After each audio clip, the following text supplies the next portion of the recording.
let's talk about what it was like when you first arrived at John Rolfe Middle School.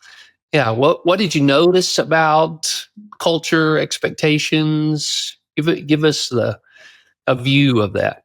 Well, I will say that I received the keys to the building. It was tapped as the principal about 2 weeks before school started. So I really didn't Okay. have a whole lot of lead up time.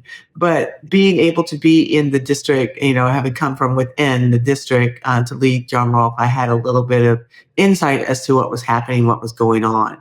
Okay. And my director at the time really sat me down and kind of gave me an overview of what was there, but you really don't know what you're getting into till you get into it, right? Mm. And so some of the things that I noticed as coming into John Rolfe as brand new principal, if you will, was there was a high turnover rate. There was always this swirling of gossip and negativity, and mostly, if you will, about kids. There was some unhealthy competition between some of the staff members. There was obviously noticeable dips and all those things going on, noticeable dips in performance and student engagement. And that impacted the culture, of course, low employee engagement, low student engagement.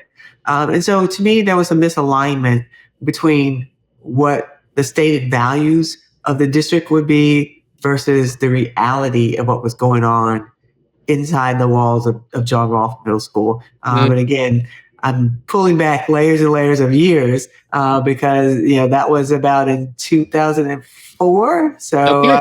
that was a long time ago. However, those are some things that I can recall being issues and challenges for me as a brand new principal stepping into one of our most challenging middle schools. But what I'll say to you is that being able to really sit and listen and hear from those within the stakeholders, if you will, within that school, as well as parents. And it's kind of where I started this whole thing with student voice and having a student committee, Yes. Yeah. advisory committee, if you will, that kind of took here with me their needs and what they were seeing from their perspective as not necessarily talking in silos about the problems and challenges and not really engaging those who are really on the receiving end of whatever is happening. So I saw all those things as direct symptoms and was able to really work with the team. I'll say it was a blessing in disguise for me to go to John Rolfe as my first. Sometimes, you think you want something. God has a way to put you in a place where you really need to be. As I received those keys, I was scared out of my mind, but was able to build a relationship and trust with individuals from the beginning that really helped transform John Rolfe. And I'm proud to say that within a year, we turned things around.